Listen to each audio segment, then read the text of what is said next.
our National Heroes Day. Mashujaa Day is an occasion for remembrance, for celebration, and for reflection, and also a day for renewal. As you all know, yesterday we bid farewell to one of our country's most consequential and impactful sons, a towering statesman, a resolute patriot, and a quintessential hero, the Right Honorable Raila Odinga, our former Prime Minister. This is the man, the legend, and the Pan-Africanist to whom we dedicate this Mashujaa Day. It is for this reason, fellow citizens, in his solemn memory, that I invite us all to now stand and observe a moment of silence in honor and celebration of his remarkable life and service to our great country, our continent, and to humanity.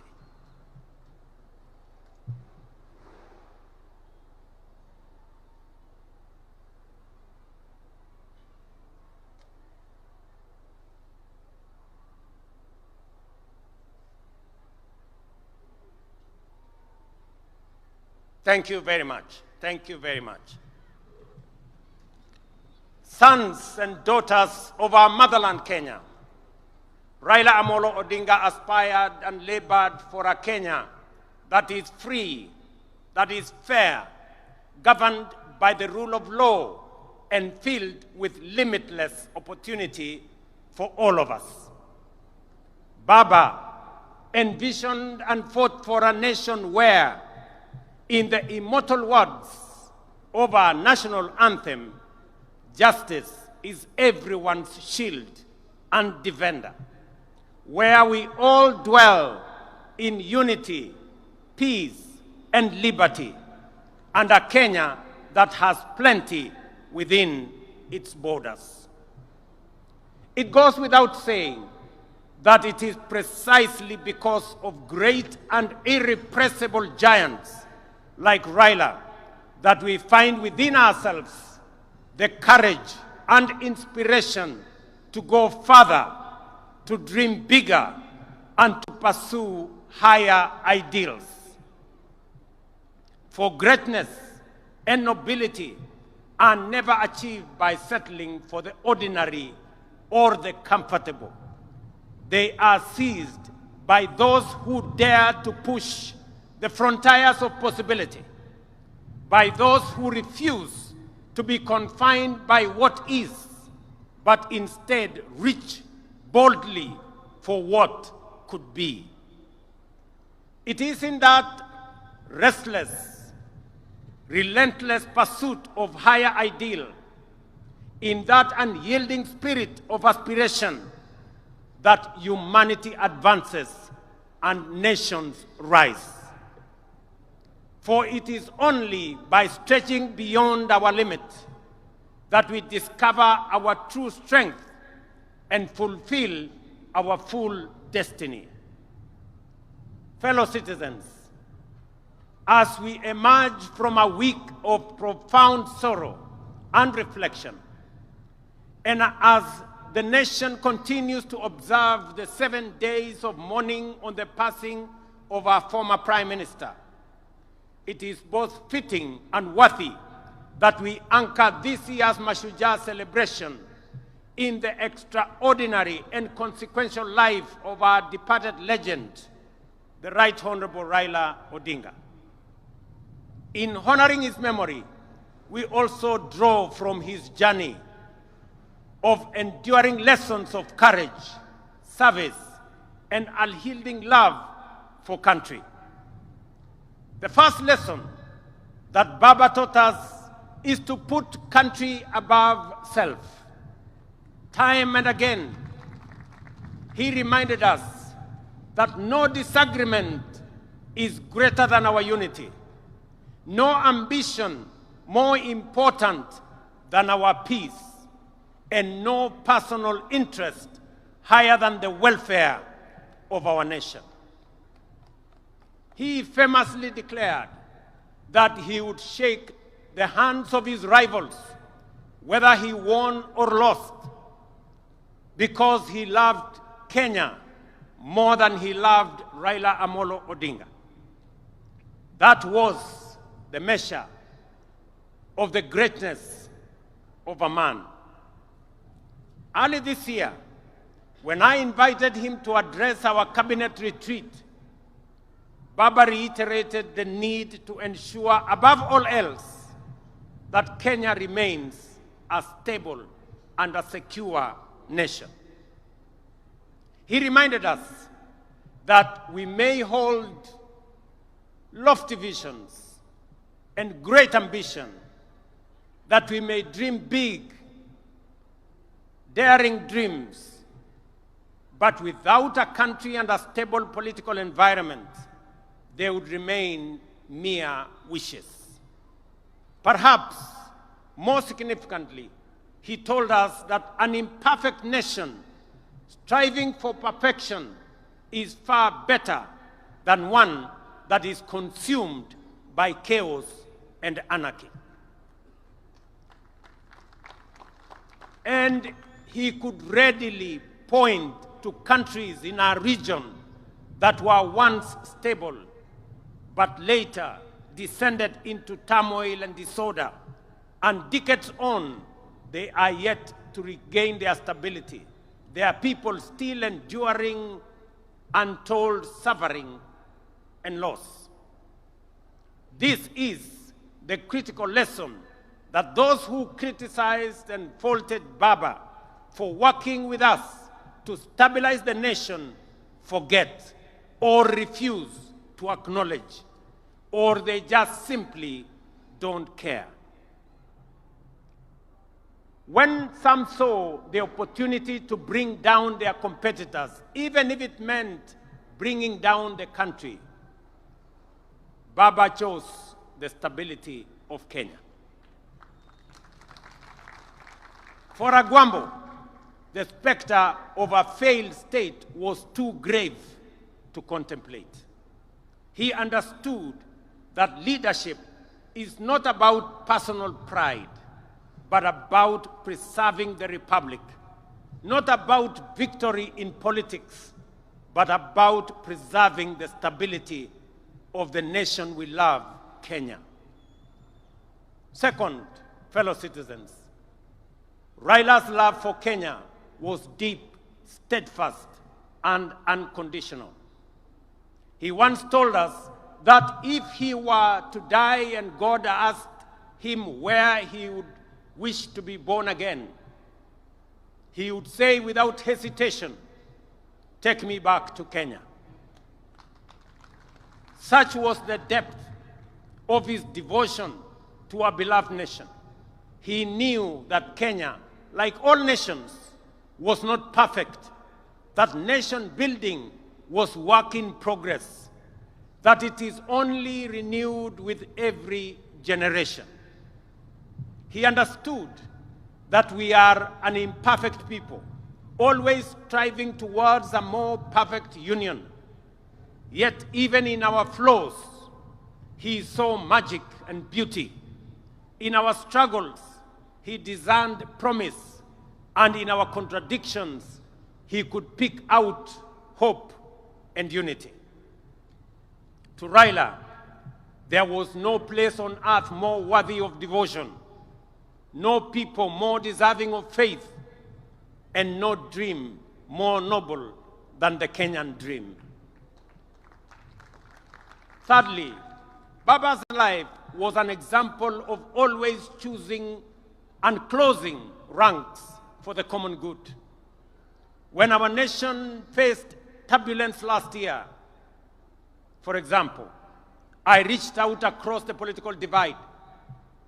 Baba was the first to come to the table to help steady the ship of state, leading to the formation of the broad-based government that has since stabilized our economy and our nation. That is what heroes do. When the stakes are high, they rise above partisanship and put the country first. Even during the last election campaigns, when faith placed us once again on opposite sides of the political divide, Baba spoke words that will echo through generations. He said, and I quote, "I have been to the mountaintop. I have seen the glory land. I may not get there with you, but together we will get there." End of quote. In those words lay the essence of his leadership: selfless, visionary, and anchored in faith that Kenya's destiny transcends any individual. He reminded us that collaboration, even with rivals, is not an act of political convenience, but a sacred pact with posterity. For Baba, it was never about him becoming president. It was about Kenya having a good president, and Kenya moving from a third world status to a first world status in a short time as possible, so that we, as a people and as a nation, can realize our true potential. The glory land that he saw at the mountaintop is the better, the greater, and the more perfect union for which we must now, on this Mashujaa Day, dedicate ourselves anew. Fourth, our former Prime Minister was a foremost preacher of national unity. He tirelessly reminded leaders and citizens alike that our overarching identity is not defined by tribe, region, or creed, but by the sacred bond of being Kenyan. He often urged us to think Kenya first, to let the idea of one nation under one flag rise above all else. And he lived by that creed. When in 2002, he stood before the nation and declared Kibaki Tosha, it was not because he was unaware of where President Kibaki came from. It was because he saw, beyond geography and ethnicity, he saw Kenya as one united nation under God. Fellow countrymen and women, it would therefore be a desecration of his legacy if we were to allow ourselves to be divided by sectarian interests, by the peddlers of hate, or by the see nothing good about Kenya battalion. The fifth lesson from Baba's life is one of unshakable faith in the future. He was a die-in-the-wool eternal optimist. Through every trial, setback, and triumph, the Right Honorable Raila believed that Kenya's best days were still ahead. He endured prison, persecution, and political defeat, yet never surrendered to bitterness or gave in to hopelessness. His optimism wasn't anchored on naivety. It was courage in motion. His life was a constant reminder that no setback is final, no dream too distant, and no obstacle insurmountable for a people determined and are united by purpose. At this juncture, fellow patriots, allow me to share reflections on the future of our great country, drawn from my intimate and wide-ranging conversations with the Right Honorable Raila Odinga in the final months of his remarkable journey, as well as with leaders from across the political divide. In our engagements, Baba often spoke with immense passion and at times frustration about the pace of our national progress. He would often wonder why nations like South Korea, Singapore, or Malaysia which were once at par with Kenya just a few decades ago, had leapt forward to first world status while we still grapple with the basics. In those moments of honesty and deep introspection, we came to a shared conclusion that the true driver of national development is leadership. And I repeat, is leadership. Not leadership focused on the next election, but leadership that aspires to impact the next generation. Leadership that dares to dream beyond its time and even its capacity. Leadership that is bold, visionary, and relentless in pursuit of the common good of our nation. And we agreed that if Kenya is to attain first world status within our lifetime, as it must, we should set for ourselves daring, audacious goals and pursue them with unwavering focus. It is in this very conviction, ladies and gentlemen, that has guided my engagements with leaders and stakeholders from across the political divide. I have consulted with my former boss, the fourth president of Kenya, His Excellency Uhuru Kenyatta. I have held discussions with majority of members of parliament, and they are here. I have consulted with many governors and grassroots leaders from every corner of the nation. And I will continue to engage because Kenya's progress must never be a partisan pursuit. It is a national inclusive mission. Through these deliberations, I have arrived at a clear conclusion that although we have made commendable progress in stabilizing the nation over the last 3 years, the time has come to take the country to the next level. And to do so, we must act decisively on at least 3 national priorities. Our first priority is food security. We cannot speak of prosperity while spending over 500 billion shillings every year importing food into Kenya, including maize, importing wheat, rice, sugar, edible oil, among many. This is not just an economic burden to us. It is a threat to our sovereignty.